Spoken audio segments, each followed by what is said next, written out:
All right, we are live. Can the audience hear us? If you could drop it in the chat. Maybe a yes. Maybe. Maybe not. Yes, Yes. they can. Awesome. We have one here. Yay. Oh, okay. Now everyone. It takes a little bit. It does take a little bit. Okay. All right. Well, welcome, Latinistas. We are waiting a few minutes for people to log in, but these are our lovely speakers from the Latinas of INUIT. And, just get a cold drink, prepare some questions. And we're just going to sit tight for a few more minutes, waiting for others to log in. Rocio, Monica, and Maria, would you like to keep your videos on? Do you want to put your videos, turn off your videos and put your mics off while we wait a few minutes? Yeah? Okay. Sure. Okay. All right. So waiting for a little bit.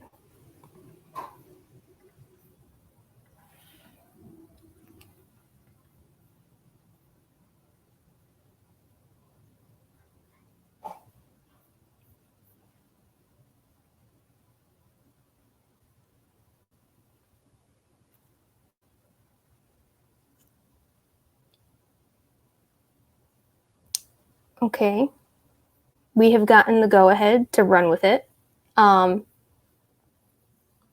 Maria, Rocio, and Monica, if you could put your videos back on. I know that was a quick break.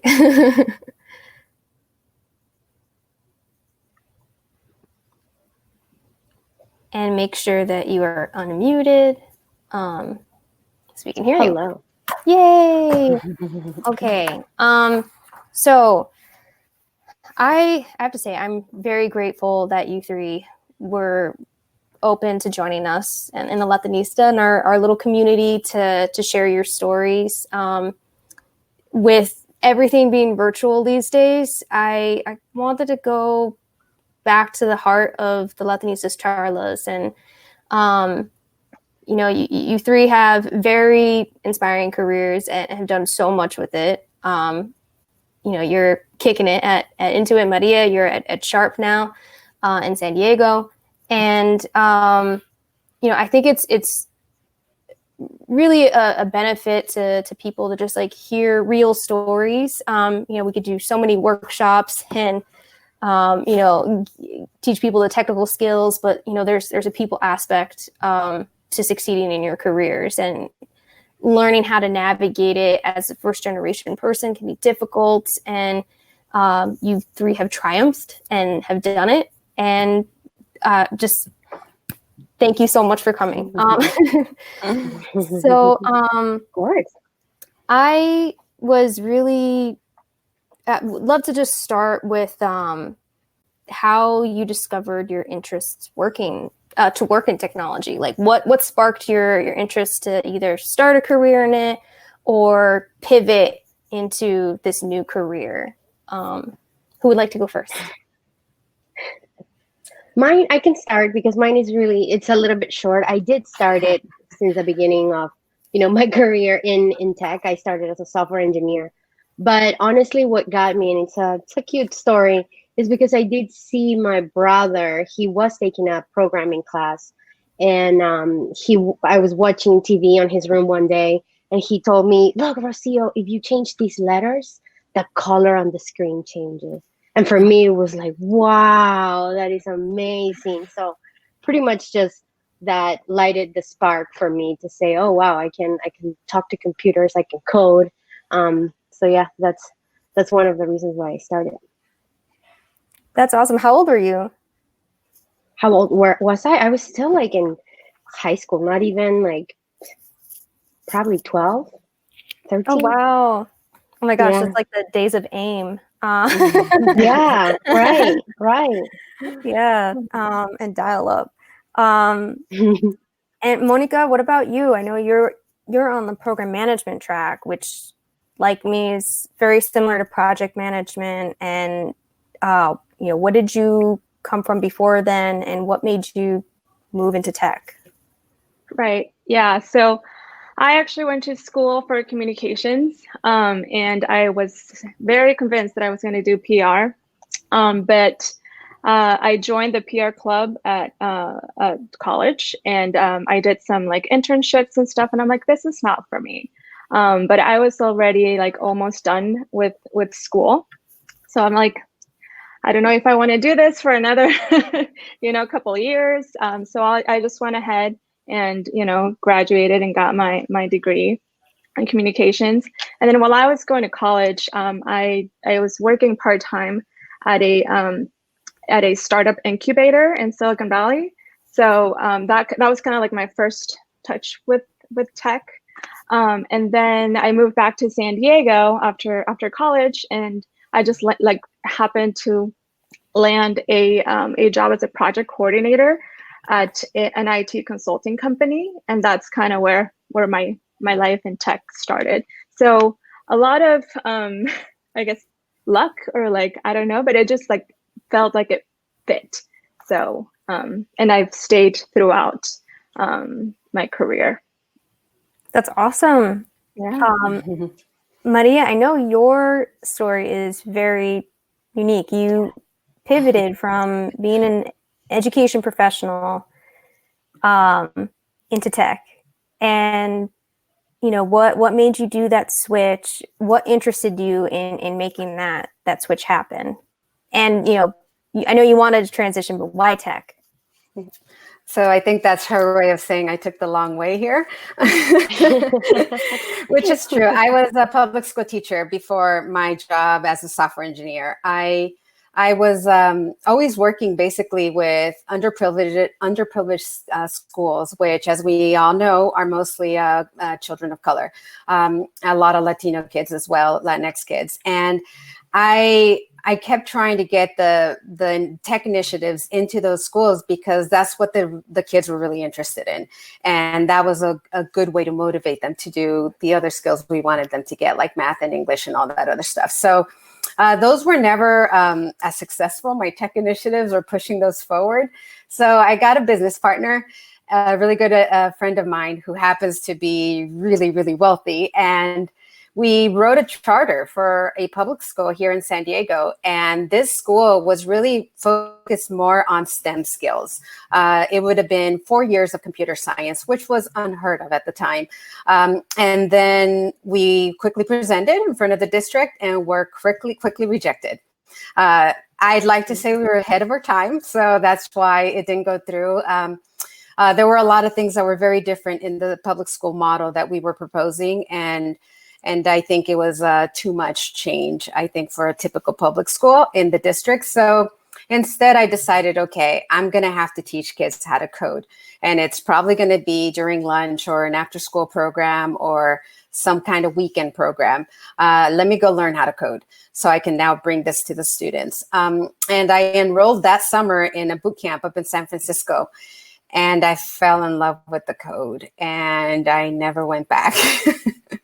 So as much as I thought I was going to go back and bring those skills into the classroom, I just really, really loved what I was doing. And I still do. It brought me such joy that, that I wasn't able to duplicate completely in the classroom. So I stayed in my apprenticeship and continued that road instead. Yeah, that's amazing. I love it. Your story is very unique. I mean, I myself, I've always stayed on the project management track, but I switched careers 3 times basically. I started in politics, and then I moved into the nonprofit world, consulting and corporate marketing, then defense contracting. The unifying factor was project management for me, but I knew I wanted to work in tech, and then I moved into defense tech. Anyways, it's a little rabbit hole for my origins, and I just think it's really interesting, how everyone's journey into tech is different. We have a question from the audience. Was it hard to transition into the tech industry, coming from a non-tech background?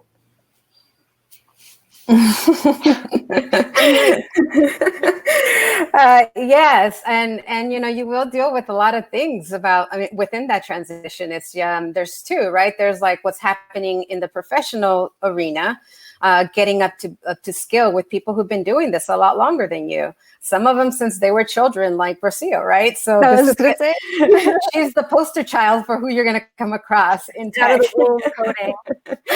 And then you so there's that side of the skill, the hard skill side. And then there's the emotional side, what's going on internally. Like, can I really do this at this point in my life? Everyone seems to get things that I don't.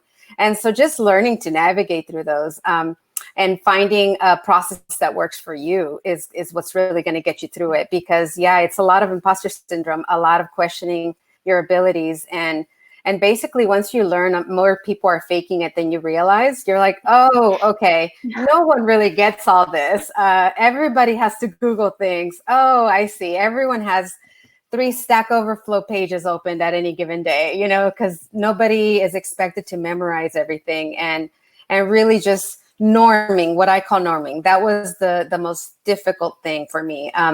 Because I was a very successful teacher. I was a leader in my field. I would never question my ability. I could go in unprepared and do a great job. And it's that cadence you get into when you know your job very well and you feel like you're good at it, your confidence is up and everything, to something completely different. I was always the most inexperienced person in the room. My ego took a hit. But then learning like, okay, what is normal for somebody who's barely starting? Forget my age, forget where I am in everything else. If somebody is just starting in technology, what would the industry expect from this individual? Not what do I expect for myself? And really that norming is going to come by checking in with other people, asking other people for feedback, getting some mentors, and really just observing how are other people doing this and how did they navigate through their early career. That is really good advice. Rocio, like, I know you have been in tech your whole life. But, what has been? I assume you've as you've grown in promotions and have had to take on leadership roles. What's been your experience in onboarding people that came from non-technical backgrounds and have shifted into tech? Yeah, I definitely had the great opportunity to, have Maria since she started her journey. I actually interviewed her for her first role, at INUIT. So along with, 3 other people, our first apprenticeship program had 4 people that were coming from boot camps. So it's really courageous, I think. Like, I don't know if I can find another word. It's you going from being the expert in a field, like Maria mentioned, going from being an expert in something to being, being completely new to absolutely everything, takes guts. So I think they already, these people that switch careers already have that backbone where I can do these, I can achieve it. So I'm just going to go for it. And then, it's not easy. So if everyone that's hearing, right, and are thinking about doing a career change, you can do it, but you definitely need to put in the effort. You need to put in the hours, and you need to definitely have that in your mind that it won't be easy, but it definitely will be rewarding. I see we're already getting some follow-up questions, and we will get to those shortly. But I want to transition into, Monica, what skills were transferable for you? Like, what were the greatest skills that were transferable when you switched into tech? So the cool thing about project or program management is that you can really apply it to pretty much any field. And so I've done like you did fintech, I've been in tech, and I can see it, and I see it in like, different areas and businesses. Like my husband's in pharmaceuticals, and he has program managers, project managers, in his field as well. And I feel like Well, with the exception of construction, because that's a whole other beast. I feel like if you start with project management, you can actually transfer all your skills, and it's like building relationships. There's a lot of negotiation that needs to happen. Everyone always wants stuff for their teams. They never want to, go with the flow and finish things on time and on budget. So you have to just have those negotiation skills. I feel like that's across the board. Being able to deal with leadership and push your agenda kind of through and get things approved and get buy-in from everybody, like different teams. Understand, especially in tech, it's understanding. Like I really like working with engineers just because of the way they think and how they're always wanting to solve things. So just finding those personal relationships with all kinds of people, I think has been really helpful in my career. And just driving, like just being the driver of initiatives. So that can go in any field, and you will learn. Like I didn't know anything about technology when I joined, so it's just really, I see you build those relationships. When I started, I had the best technical leads ever, and they were patient with me. And the cool thing is that you'll learn so much, and you apply it. You keep like building up your little bag of knowledge as you go along.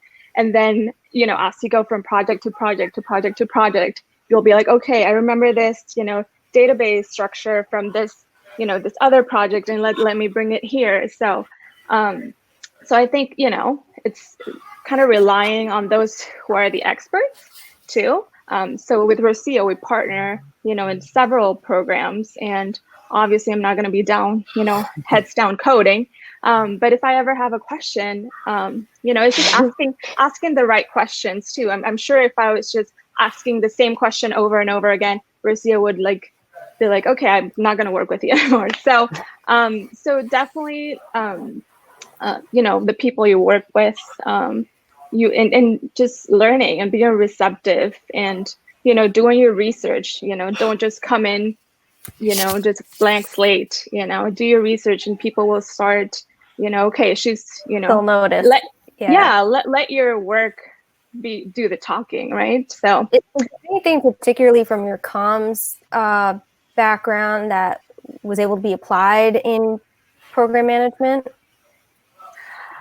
From my comms, yeah, definitely. Like I'm always, you always have to be really good, good at writing, and good at, communicating your goals, communicating, what needs to be accomplished for your project, being a clear, getting the message across in a clear manner. I think that's, and you can use that across many fields. So absolutely, yeah, with the stakeholders, it's an asset for that, and it's an asset also like internally, like building your team. And Maria, like, what did you find from your teaching background that was transferable in the tech industry? Oh, everything. I mean, I taught middle schoolers who are the squirreliest bunch, and they don't want to learn, and they just want to, do other things. And it was, everything I did with them was just transferable. I find I write the best documentation because I don't make assumptions about who's using it. I go into it thinking, okay, this is documentation for a project. I'm going to make no assumptions and assume that, and start from there and explain it very thoroughly. I am always prepared when I'm doing a presentation to explain technical things in more than one way. So that's another thing I found, like navigating through the tech world, when you come across techies or coders, right? They have one explanation and it's very high level, and you're like, I still don't get it, and working with younger kids, you understand, okay, you didn't get it. Let me try a different way. Okay, you didn't get it then. Let me try a different way. And then 5 times down the line, they might say, I am beginning to get it, So that's another skill I use often is always looking for a different way to communicate abstract ideas, especially. And yeah, just as Monica mentioned, you become a big asset to any team because you're a great culture builder.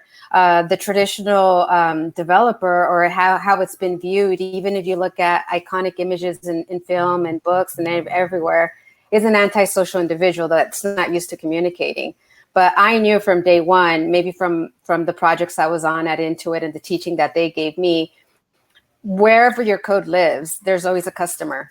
Whether it's an internal customer or external, doesn't matter. You're coding for a specific person, and knowing that keeps that connection alive. And that is a communication piece. Whether you're talking to your customer or not, you're always keeping them in mind and making sure that you're taking them into account when you code, when you build new experiences. So it's really that empathy piece. I never had to build because I was a teacher. I already had it. I had it for all types of people. Not something that you always see, basically, with people who might pass the entire day in front of a screen. So yeah, knowing how to talk to actual people has been easily transferable. Rocio, so you have I remember when you mentioned the interesting part of your role is like working under the chief technology officer. You have really cool responsibilities. You travel all over the world for INUIT. No big deal. And I just curious, like, it's the elephant in the room, but it's a male dominated industry. But you have thrived, and over the years, have you noticed gender bias happening in the workplace? Have you seen others overcome it? Maria laughs. Of course. I mean, it was a question in the poll here, so I figured it was challenging. It is. The answer is yes, and it exists in companies, and it also exists in all of the other organizations where I participate. And I have had the chance to network with a lot of organizations, non-for-profit, meetups, women groups, just technology groups. And there's always that, right? That you actually, as a woman, you have to prove yourself a lot more than just your male counterparts. I think that at some point, you just accept that that's the environment that you're in, and you try to change and this is what I'm telling you, what I have gone through, right? Like, I acknowledge it, and I just try and change it little by little.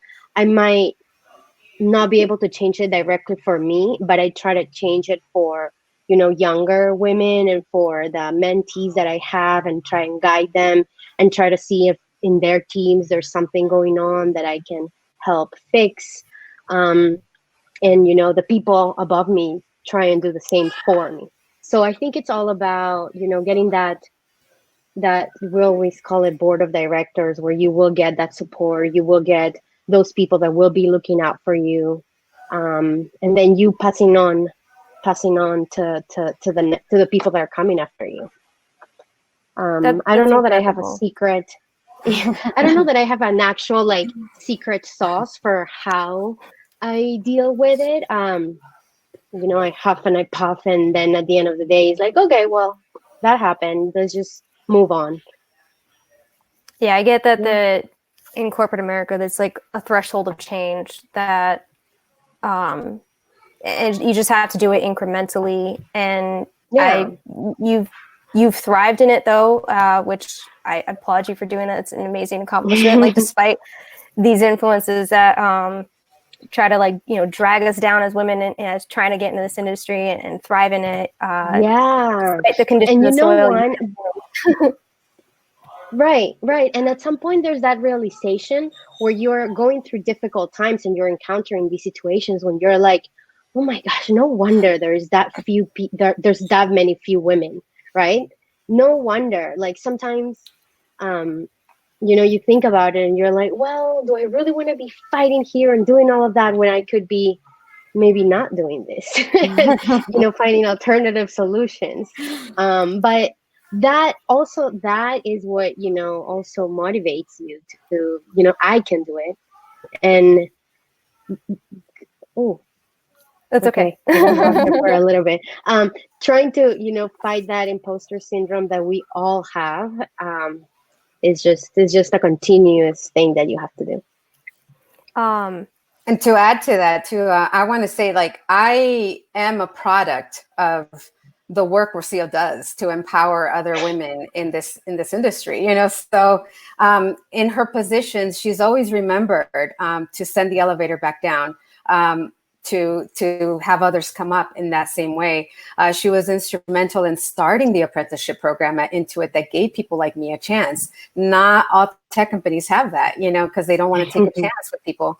But it's I am a result of that. First day one, it's like, yes, she's my new mentor. She's my new friend, because I barely see a lot of that happening. So in a very male dominated world, but she also taught me how to get out of my head, because you will have a lot of that imposter syndrome. And she was a perfect model of that, where you can probably complain about it twice to her. And then she's like, okay, move on.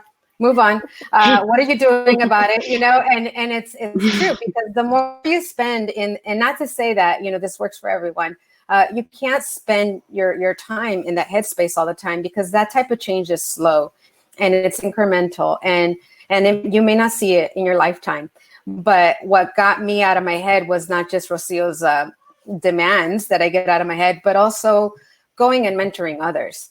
Because when you're actively changing that pipeline, you're not going to be spending your time in your head all the time. When you have a room full of 5th grade girls who all look like you, and you want to help them get into technology, you don't have time for that. So really finding a better outlet for that energy, covert operations that result in amazing things, really.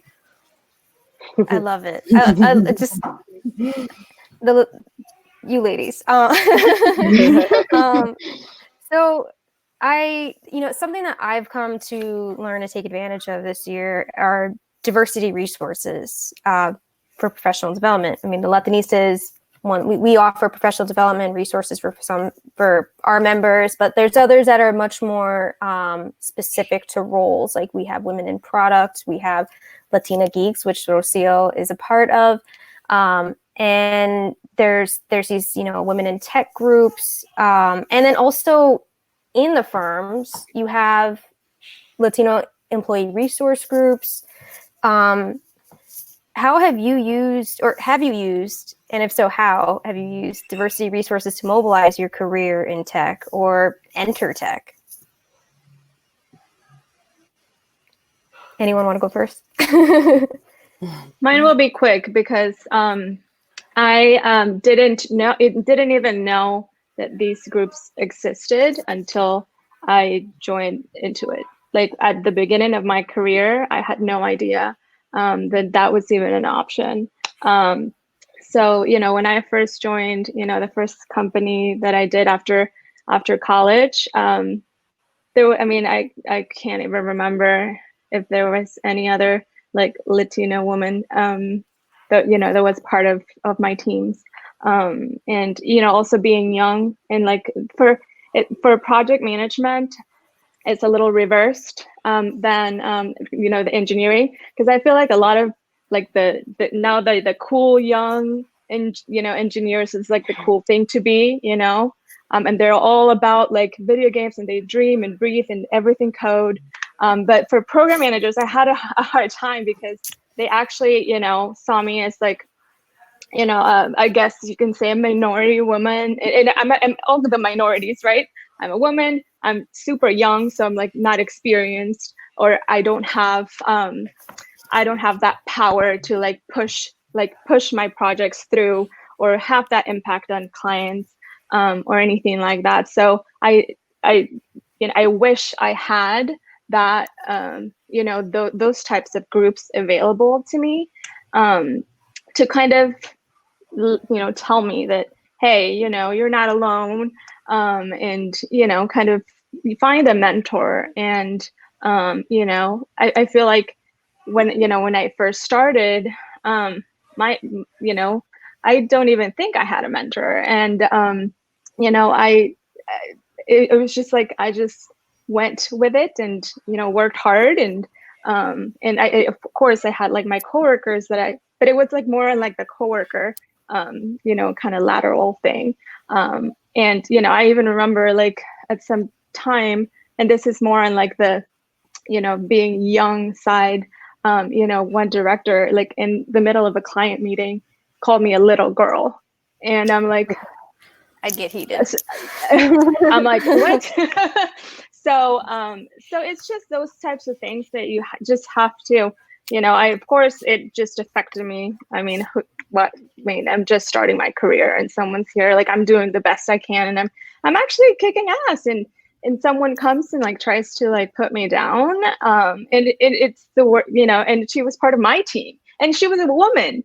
And so it's like, I really that wish happens. I really wish that I had them, because now into it I am part of, you know, the Latino group and the women's group. So and I have found a lot of value in those. So definitely find them, you know, like if that's the one thing you got out of this too, it's like find the people who are in your same mindset, your same you know, they're goal oriented. Just surround yourself, you know, with those people, not just professionally, like even like in your group of friends. Like I'm very lucky to have, you know, very driven women friends that, you know, I'm always like bouncing ideas off of, and you know, we kind of empower each other. So definitely, I wish, to answer your question, I wish I was aware of those groups inside your own company or outside are available. And if they're not, you can start one. There's a wave of guilt going on right now about the lack of diversity. And so I'm sure if you approach somebody and say, give me some money to start a group for Latina support, Latinx support, you know, no one is going to say no to you right now.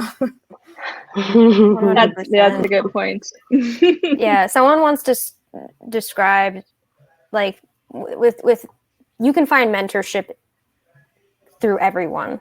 Like, the world is your oyster. When I started to realize that, like, networking was just little iterative steps in a conversation, you have no idea where it could build towards. But like, I've had some conversations with people that were 30 minutes, and I had more value out of it than a professional relationship that I had for 2 years. Like, it's just about learning how to ask the right questions and just being, you know, having a lot of gratitude for what comes your way. And never underestimate the level of mentorship. Like, it doesn't have to be a full-time mentor. It could be a one-day mentor. But either way, like, having that strong core of people around you, whether it's like diversity groups or just your friends. Someone described it as like building your own board of directors. And I really liked that, because I was like, oh, that makes me feel like I'm Hepa. So yeah, I thank you, Rocio, for you have climbed to a really cool position. You know, what has helped you along the way reach those steps? Because like, we have a lot of women here that are interested in transitioning to tech, and we talked about the challenges, and obviously I know you've thrived, but I think it's also inspiring for people to learn how you've thrived, how you have built this career and made it happen.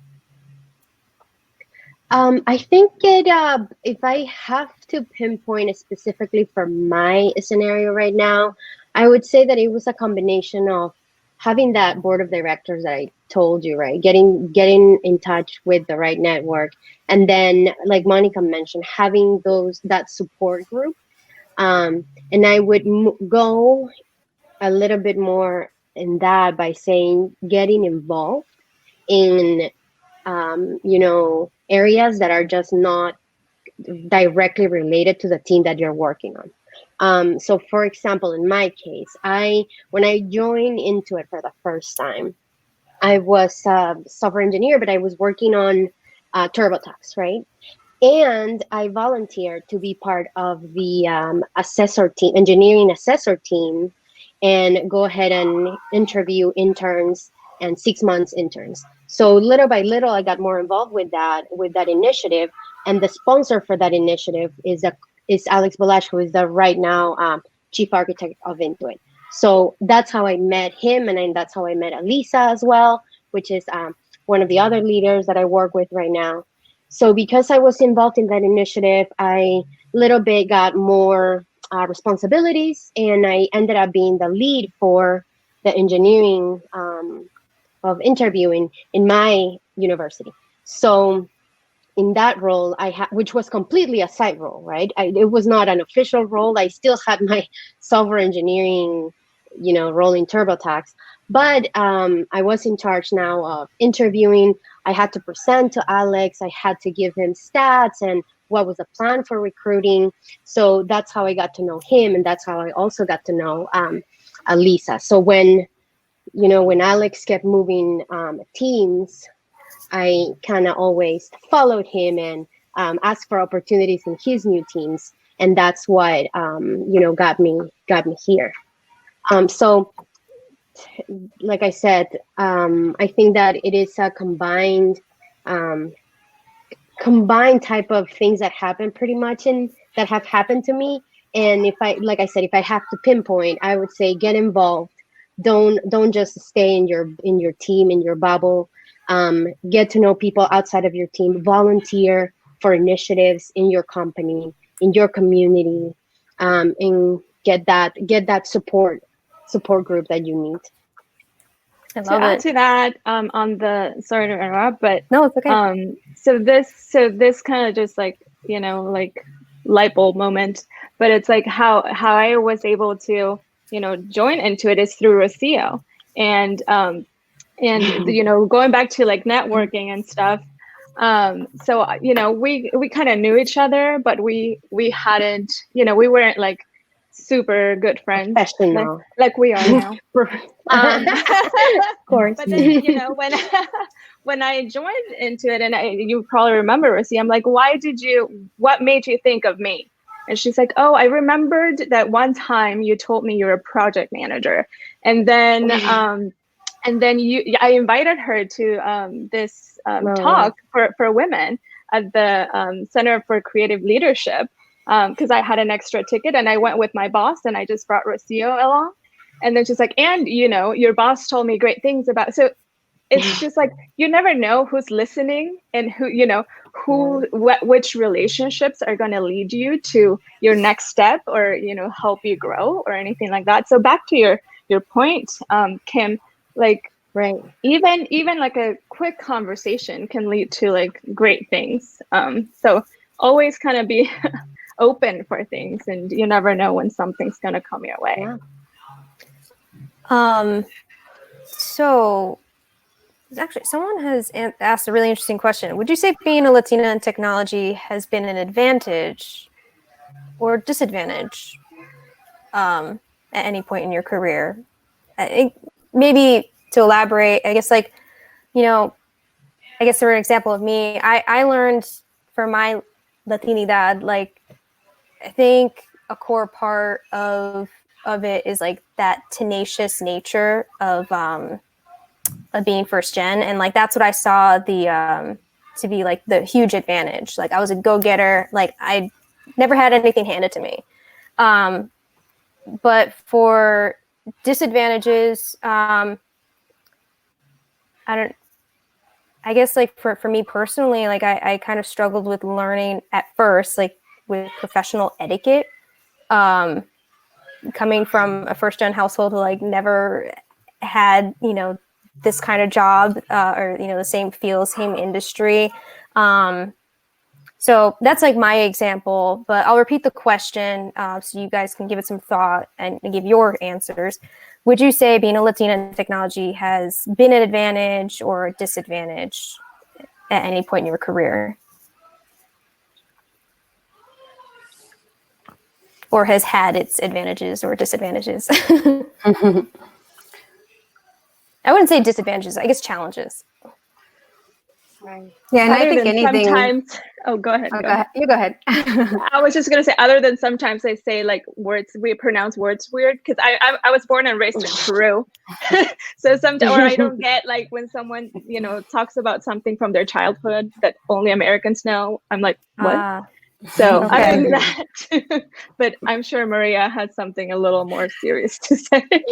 Acronyms, like seriously, like not only was I an English teacher, so I really value the beauty of language and communication. But when you got into tech, I was like, what is going on with the acronyms? I think people are making things up at this point. It's like, it's not even real. I Google it and it's not there. So it was, so that was a challenge, just in terms of the language thing. But I wouldn't say that my heritage itself ever played a disadvantage, because I don't easily offend when you become the go-to person for, especially right now, like if there's no marketing department, especially a group of people there targeting the Latinx market, you're going to be the one they ask. You are the one that they know, and they're going to come to you and ask. And so I never got offended with that. I know that can be offensive to some people, but I always wanted to be in the room when those decisions were being made. That's been my whole goal, my whole life. And that's what I taught, not just like all the kids I mentor, but all my students that came, then when I was a teacher. Don't just be a consumer of something. Learn enough to actually have a say in that room, or else you're just on the other end consuming something somebody thinks you should consume. And for me, technology is that piece that it's now become a divide, right, between the has and has not. So it's really like, where are your goals? Like, do you want to be in that room? Because those decisions are constantly being made on your behalf. And if you don't have any representatives in there, then maybe you should like seek to be the representative. But just as an example of where my Latin heritage actually was a win for everybody was, I came into a meeting kind of late and they were trying to decide how many characters to allow on the name. It's a profile page and it's going to say, hi, Maria Ueda. And they want to know, well, should we cut it off at 30? And the whole conversation had been going on for like 15 minutes. And so I came in and I was like, wait, what's going on? Oh, yeah, we need to cut off the characters. And I said, are there database limitations? And they're like, no. And I'm like, well, then why are you cutting off people's names? And they're like, oh. I'm like, do you know what it's like to be Hispanic or Latin or whatever? It's like, terrible. I have 2 last names and a middle name and a first name. And my name's going to be weird. And I'm not going to know who you're talking about if you start cutting it off, So it's some of those situations that your heritage actually does play a big role, because the whole room just had their mouths wide open like, oh, we never thought about the cultural insensitivity of that. And that's an asset, and once you have a win like that, like, no, we're not wrapping this. We're going to put people's full names. I don't care how long it is, because those people are probably used to their names being chopped up and just butchered in ways that they don't have to deal with if I have a say in it, and you will play a role in that. Like, that is the room. And as small as that is, it was a huge win for us, like as Latinx, and all our names that we have to carry sometimes. So your username will not get cut off at sharp.com. Okay. It's an interesting point, because like, for the tech industry, you guys create a product. Where is she? There, she's back. Okay, so I don't know what keeps happening. I'm sorry. It's okay. So I think your point is interesting, Maria, because like Intuit, creates this product that is used by Latinx consumers. We're becoming a consumer power, and you're right. You're as a software engineer and Monica as program manager, like you get to start entering this room where like everybody uses TurboTax, everybody uses QuickBooks now. Like, this is what our communities use, and to have that, like a simple thing as a name, fitting your whole name, that's really impactful for everybody. A very unique story. So there's been a few questions that have popped up relating to the transition into tech, like a good place to start to transition into it? Programs that you recommend, certificates. I think each of you have had very different pathways educationally in getting those technical tools in your tool belt to enter the tech space. So what were those programs, classes, and that you utilized, or certifications that you utilized to get in? I can speak to that, because I would say that that's going to be another bias you experience being if you transition into tech, where I have a master's degree, but it's not in computer science, and so it always becomes that whole point, like, oh, where did you study computer science? And it's like, well, at boot camp, like, and every day on the job, so it will be another point of bias with certain personalities where there's that ivory tower in terms of what qualifies you to do this job. But I would say I did a lot of learning on my own. Like maybe it's just my personality as an immigrant, like, and my mom, like single mom, never let us get away with excuses, where I remember being an apprentice under Rocio, and their critique of all 4 apprentices is, listen, you guys, this is a Java house and none of you know Java. Like that weekend, I was enrolled in a community college classroom, and this is already being added into it, as an apprentice. So you always have to have that, that I'm always learning mentality. I don't know everything. There's always going to be one more thing. And in terms of boot camps, like if I had to do it again, I'm not sure if I would have paid that money to do the boot camp, because I didn't realize I could learn so much on my own. And they're super expensive, and not everyone has those resources. Yes, it will pay off if you get a full-time job and you're able to pay all that debt off, but that's a gamble, right? So I always recommend that before you go and pay a hefty price for a boot camp or any kind of certification or program, that you try the free sites first. Try those for 30 days. Because people have an idea of what technology is about, or any position, right? There's got to be some kind of program you can try out there for free first. And if you can stick it out and after 30 days you're still interested, chances are you're going to continue. It's going to continue to hold your interest. But the mistake sometimes people make is that paying for a boot camp will hold your interest long-term in what your daily job is like. And that's not necessarily the case. It's not guaranteed that you'll even get a job. So make sure that this is something you want to get into first. Seek out people who are already doing the job you're doing.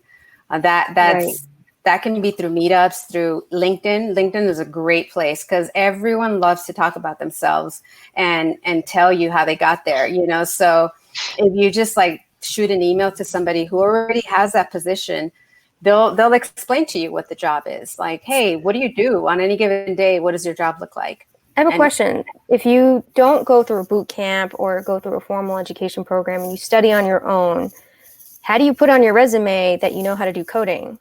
Do you have to volunteer on projects? Like, what are some opportunities people can take to demonstrate? Because when you're looking at from the recruiter's perspective, they need to know that like you actually know what you're doing. And if you like, so what's your advice for that? Yeah, I would say for software engineers or anybody in the coding, you need projects on your GitHub basically. Or another one of Rocio's passions that she's kind of pulled me into is open source.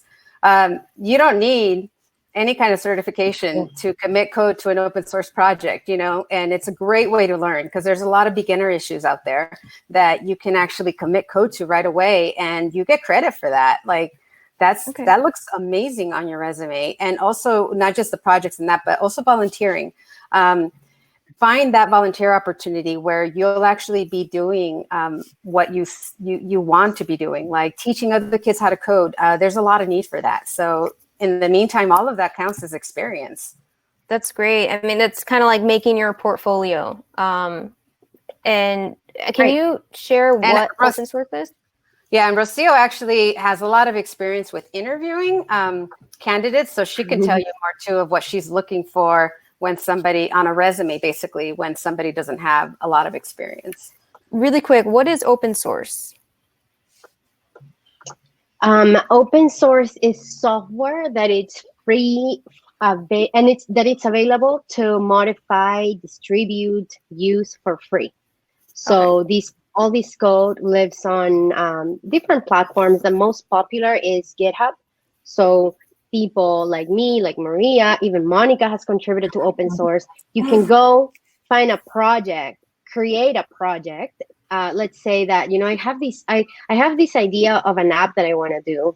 It's real. Like I want an app that actually keeps nagging me until I complete tasks. Because I have a lot of tasks that when they're sitting on a post-it on my desk, like it never get done. But if I really want to have an app that does that, so I could create the code for that app, but find it that many other people can find it useful. So I put the code on GitHub, which is one of the platforms, and anybody in the entire world can have access to that. They can use it or they can modify it. Maybe, the code that I wrote says that only nag me, 5 times. That's it. But some other people were like, no, I want you to nag me until I check it to done. So they can go ahead and make that change. And then they kind of like suggest that change to me. And me as the project owner, I can say, that's a good idea. I'm going to merge it into my code. So those type of contributions and interactions are pretty much what make open source so great for newcomers, because as an interviewer, you do look for that experience. You do want to see how is your code, how do you approach certain problems, how did you solve them? And nowadays it's very popular for, companies to ask you about that portfolio. And for technical people, that portfolio can be, open source, your GitHub account. There are many ways that you can also contribute to open source, not only with code. Like, for example, Monica, she contributed by translating the documentation of a project to Spanish. People can contribute by designing a logo for a project. There's just like, so the community of open source is just, it's so, big, and there's so much variety to get involved in. That's interesting. It's like, that innovation, the tech industry is very affiliated with startup in general, even if it's past the official startup phase when you're thinking of like VC funding and whatnot. But yeah, it's just got that entrepreneurial spirit. And, that's a way you can get into tech, like kind of take that entrepreneurial route to create your own portfolio. That's what I did, honestly, to get into defense technology.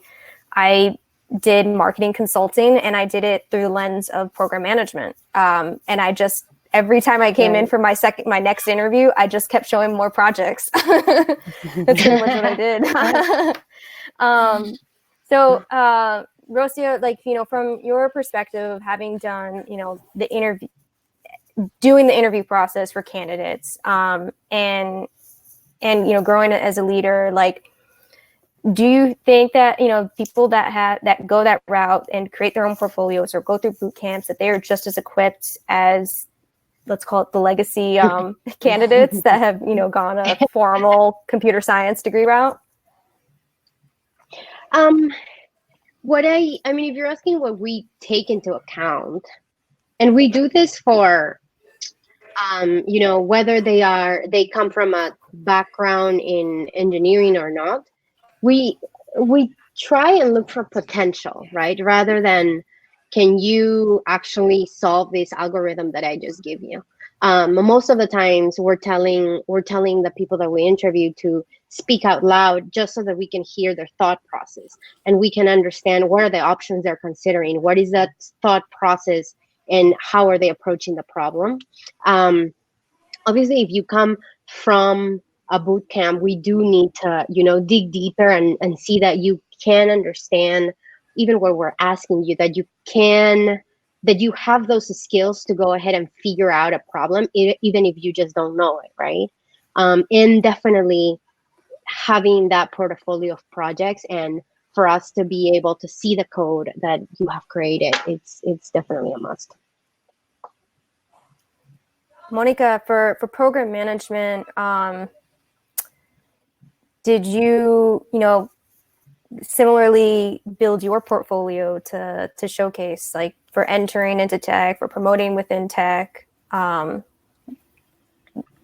been your experience? Yeah, so same. I mean, it's just like I said before, like let your work do the talking type of thing. And always, again, like volunteering to do, get the clients that nobody wants to work with. Get the projects that are not going so good and like try to rescue them. So volunteer for those things that other people don't want to do.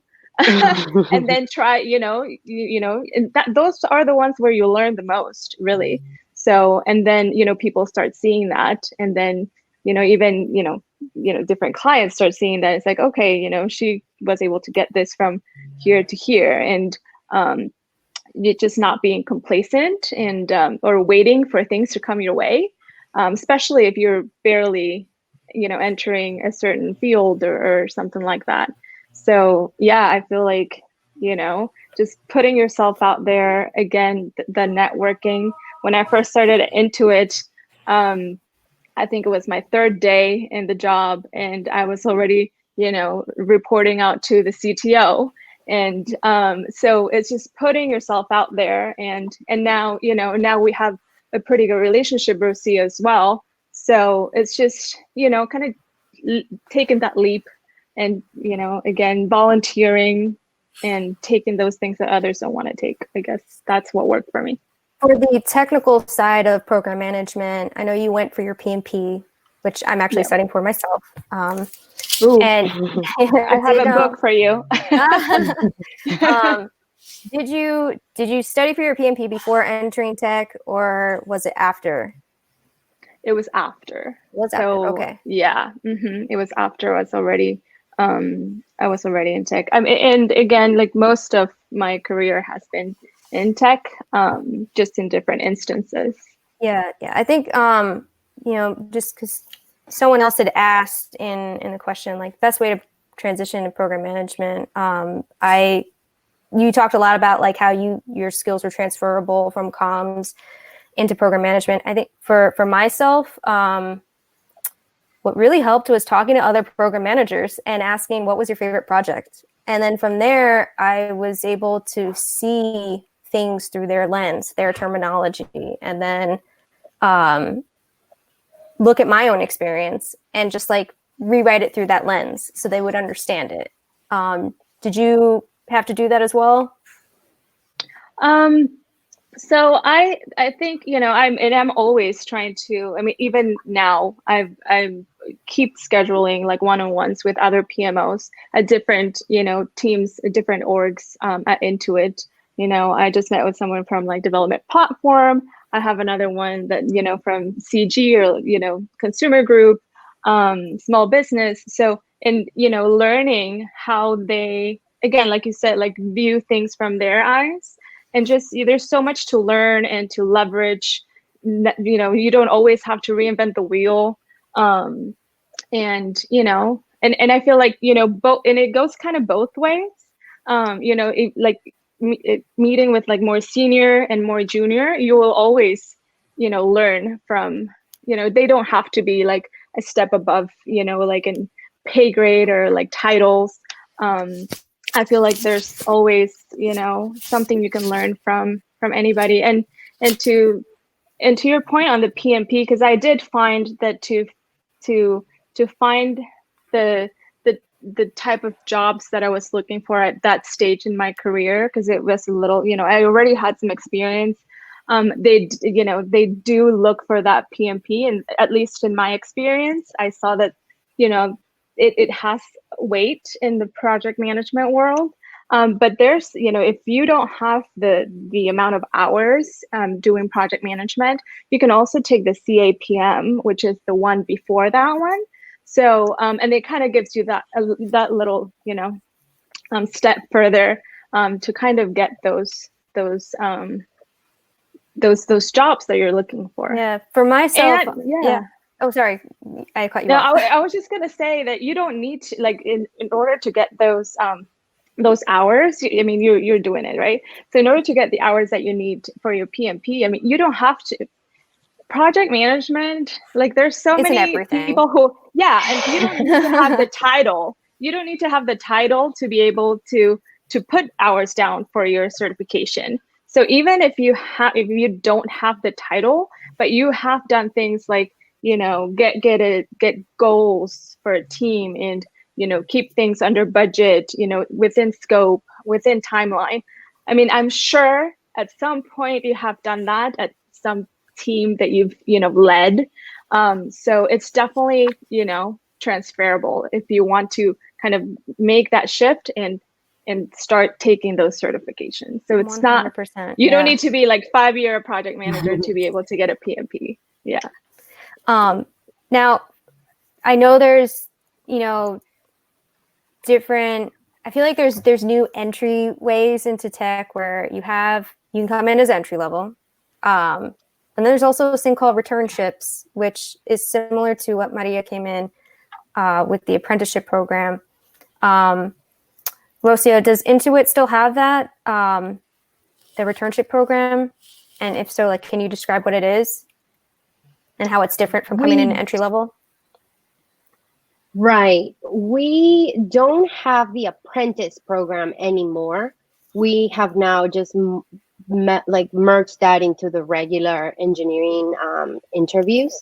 What we do have is the returnship program, and that now is focused on getting women that had to leave the industry to take care of others, family, kids, anybody, just pretty much women that left the industry.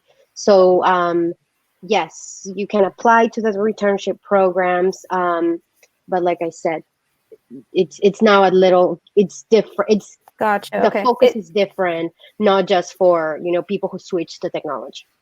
Gotcha. Okay, so it's people who previously came in, because I've always been confused on that point of like returnships. I didn't know if it was like for people who've taken just a leave of absence from work and are looking to get back into the workforce in general and make a new career switch, or if it was like going back to your original career. But that's helpful to clear up. And each company might have different terms. Obviously, we made up the word apprenticeship, barely could pronounce it, but it was a pilot. We were trying to experiment how we can get all of these talent in. But each company might have a different name for that. Okay, so we have. Sorry. Go ahead. No, go. One more thing like that you're going to need, in terms of your tool bag or whatever, is something we haven't talked about is like the difference between a mentor and a sponsor. Like we're usually pretty good at finding those mentors and connecting with them. But Rocio is a perfect example of who a sponsor is. That's a little bit different.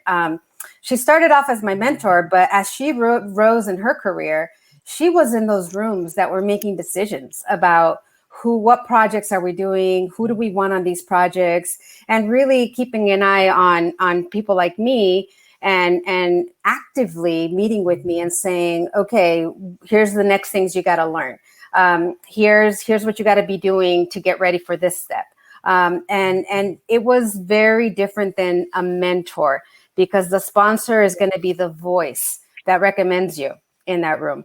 She was part of my initial interview, but she was also part of the room that decided whether I could proceed as a full-time software engineer or if I got shown the door into it, So it's important to have those sponsors, because they know not only what's going to prepare you and how to prepare you for that step you're trying to take, but they're also in a decision-making role, and they can share with you and make that process more transparent, because that's really hard to get at sometimes. Like, I was an apprentice for several months before I was like, I don't even know what you guys are looking for.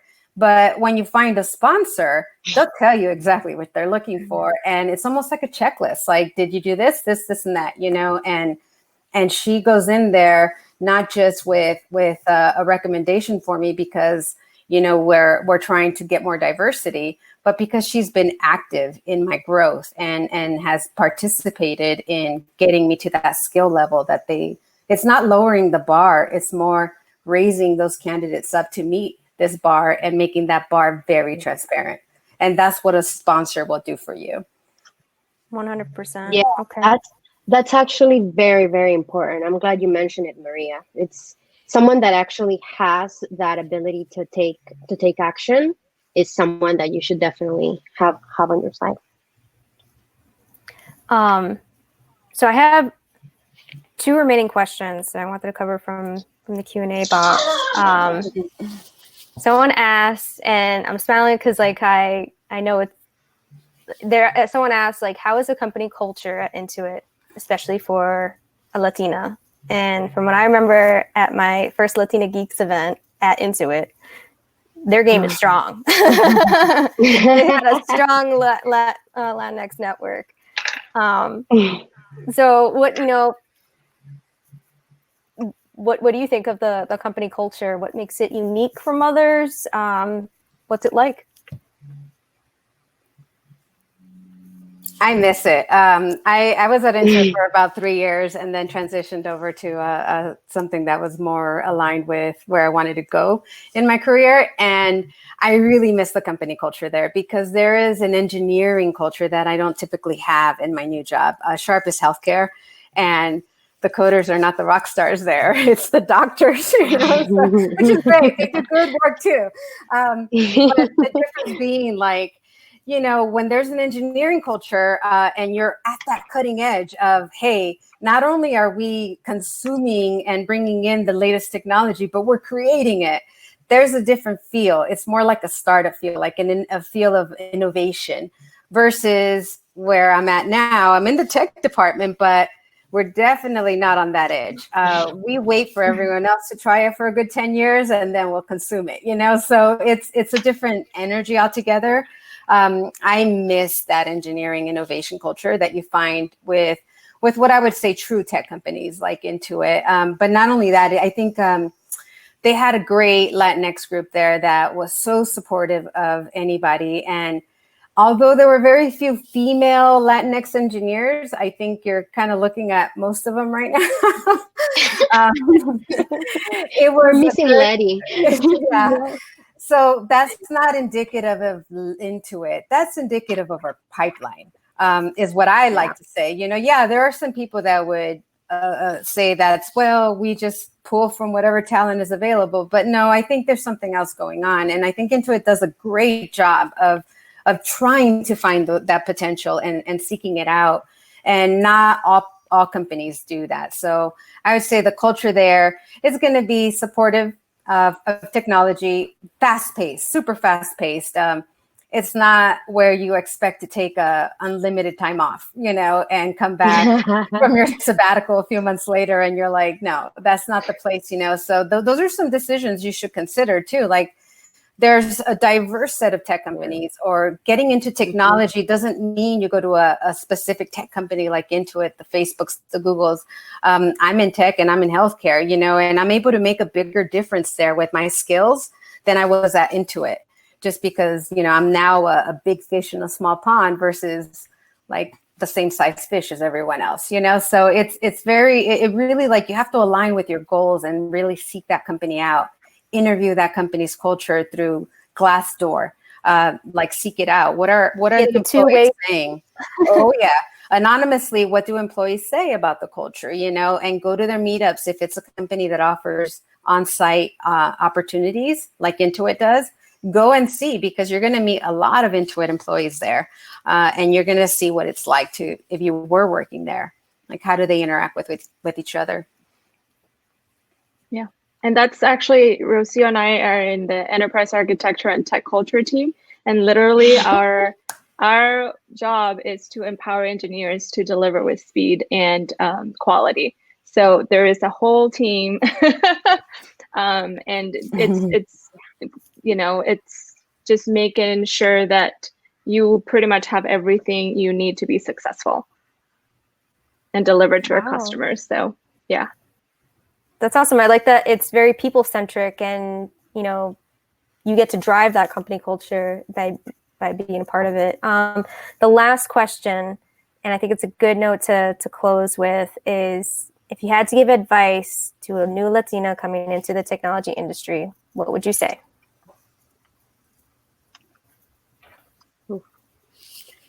Okay, I'll say three things, right? Okay, go ahead. That board of directors and creating your network. And by network, it's that support people that are your peers that you can go and vent and complain and, hear, oh no, it's happening, it has happened to me also, so that you realize that the problems are not personal, they're not for you, they just exist. And then network means that support group, and then also your mentors and sponsors. I'd say a lot of just like own it and, sit at the table and, you know your worth and nobody else can tell you otherwise. So, and again, you need that support system to make you believe also, right? That you can do it and give you that kind of power. And I'd say, like, know thyself, really. You're going to deal with so many things if you're a career changer that are different from your norm. And you're going to be on shaky ground for a few years before you actually are like, oh, okay, I get it now. And knowing yourself and having a strong support network is really what's going to get you through that. That's something I see the difference between the people who stick it out right when it gets super tough, where you're like, I can't do this another day, and the people who make it past that wall, and it's going to be your support network and just having a good sense of, I'm better than this. Like, I can do this. And also know that for Latinx people to get into technology, it's an act of rebellion. Like, that's the way I see it. Like, no, you will not kick me out of this. I will have my seat at that table and my voice. And that's my legacy. It's like, I'm good at rebellion. So that's really the fight I'm going to fight then. I like that. Rebellion. So, and we got Rocio, so we got all three. And then we had, one last question. So it's actually a short answer, and I can answer it. The audience likes to know how they can get in touch with the panelists. I will be sending out their LinkedIn profiles, and y'all can do a personalized invite, practice those networking skills, and just mention that you attended the Latinista Tech Talk, and send them an invitation. That's all I have for today. I really want to thank you for your time and just all the sage advice that you shared with our group. And this session is going to be it's recorded, so people will be able to refer to it for all of this great information. Any last remarks? I want to thank you, Kim, for putting this together. And it's yet another way that once you're on the other side of that wall, you send the elevator back down, So thank you for even creating this platform for people to speak their story and hopefully make connections that empower other people. Of course. Thank you so much. With that, I think we can close, unless Rocio or Monica. No, again, just thanking you, Kim, and the Latinista community and everyone watching. And we're here to help whatever it is you need. Thank you. Thank you for watching. Much. Thank you. All right. I'm going to click a moment to do a little picture really quick. Okay, smile. Wow. Oh, how do I do this? I'm already did it as a video. I know, I'm like. Oh, interesting. Okay. I don't know how to. I'll take a okay, picture. so I think we just like wave. Yeah, I can take a screenshot if you want. Let me just like quickly smile. Smile. Okay, 1, 2. Okay, I'll send it to you, Kim. Thank you so much. All right, Latinistas, you all have a wonderful night. Till next time. Thank you. Bye. Bye.